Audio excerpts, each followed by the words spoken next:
On the same page, you will find the cost effectiveness questionnaire. Ask the patient for the travel time needed to get to the screening camp, the transportation cost, and the loss of income by the time needed to visit the camp. For assessing the loss of income, you need to ask the patient for her or his typical monthly income. If the patient has a companion, she or he needs to be asked the same questions. Finally, you should ask the patient whether he was comfortable with the smartphone-based fundus imaging.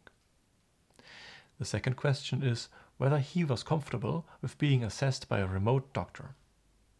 Only in the case that your patient also had a clinical examination by a doctor in the camp, you should ask whether the patient was comfortable with this clinical examination.